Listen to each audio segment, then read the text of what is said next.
with the main arbiter of the tournament, Ivan Syrovy. He's an international arbiter, chairman of the Arbiters Commission Disciplinary Subcommittee, also a lawyer, and not to forget, also a black belt holder in Taekwondo.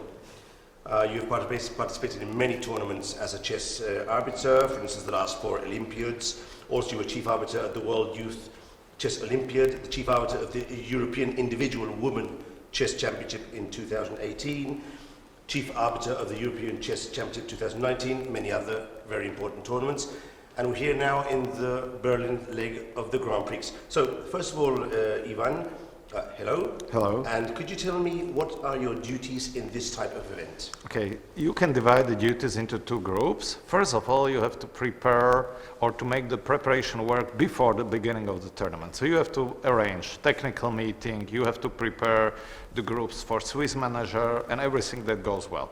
And then you can say that you have duties during the tournament to be sure that the players have the best conditions available. Of course, you work together with deputy chief arbiter, anti-cheating officer and organizers as a one team, so everything goes well.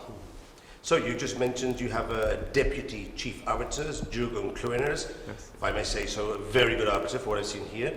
He's a local arbiter. How do you distribute these duties between you and between Jürgen? We can say that we work as a team. So, for example, okay, I'm responsible for preparing tournaments for Swiss manager, that's especially my duty, but everything else we just share together. So it means that, okay, we have to be here, at least one of us, but we can say that we work both at the same time. We can't say he's doing this and I'm doing this. No, we work as a team. So you work as a team. Okay, so in the first round, just before the first round, some players were annoyed with the fact that players from the same federations were forced to play the first and the fourth round, even though this rule wasn't in the tournament rules and regulations. I personally know the reasons, but could you explain to the viewers what happened there and how you solved it? I think it's the best solution in round-robin tournaments when players play in a small group, especially if there are more players from same federation. It's the best even for them to play in the first and fourth round, not to meet in the last rounds, because then it's much bigger pressure on them, because they know that the result of the group and only one can go up. So it's hard to know, okay, draw is not enough, who is going to win? Maybe there can be pressure from outside. If they play the first game and the fourth, as it was here, no pressure at all. So I think that, and they accepted it, that's advantage for them. It's not like something against them, it helps them. Okay. Have there been any incidents or maybe anecdotes that you can mention in your reports for your colleagues to improve on in further tournaments? Okay, not during this tournament. Like, this tournament goes really well. I feel that also the players, they enjoy it. After this time, maybe of COVID era and everything, they enjoy not even having to wear a mask, and they all can play till the end. It's great that we have no case of a player. But of course, I have many experiences from previous tournaments. And for example, it's quite interesting what we were also discussing, that it may be even some arbiters, that's really bad, but some strong players, they do not know, for example, making illegal move. So it can help. That they think that when I make and they release the piece, it's illegal move, and they realize it, it's too late. And so they press a clock, but then it's just the illegal move completed.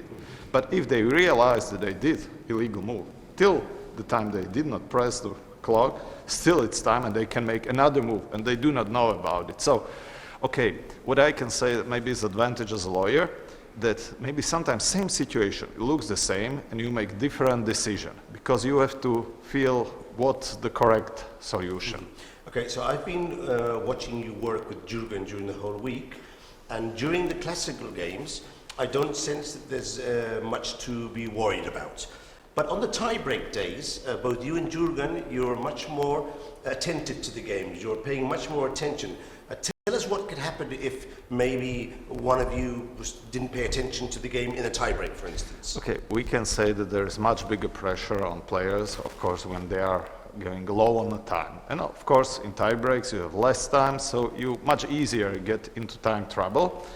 For example, you have to observe the way how they put even the pieces, because if you are in time trouble, maybe you do not put it correctly. You can make some incorrect move and you think that, oh, it was Jadot, but it wasn't, you know. So there is really good that if arbiter observes. Sometimes what happens, not on this level maybe, players, they stop writing the moves. And then the arbiter, he just can't say, oh, I'm doing here nothing. No, he has to be strict. Okay, but that's good if it's experienced arbiter, he knows when to interfere, because always when you interfere, you maybe make some mistake, because for the players, they want to concentrate on the game. But sometimes you have to be strict and to know, okay, it's time, I have to stop it, because sometimes something goes wrong. So, are you planning to arbitrate any other main or important tournaments during the rest of this year? Maybe I'm looking forward to Chess Olympiad in Moscow. It looks to be a great event. Hopefully it will, so it will be a nice opportunity to be there as an arbiter. And who knows what's going on, okay. But I believe. So my final question for you, Ivan, I know you're a good, important fan of ice hockey. Mm-hmm. I know your team, Slovakia, is actually performing quite well. What are you going to do if they schedule a match tomorrow afternoon if there's a tiebreak? Where will your priorities be? Okay, I already know that it's not possible that we play tomorrow, but of course I'm here as an arbiter. I'm here not for vacation, so of course if tomorrow we have to play chess, so I'm here for chess, not for ice hockey. Well, maybe we can set up a television. No, it won't be nice. Check the results. No, it won't be nice. Thank you very much. Thank you.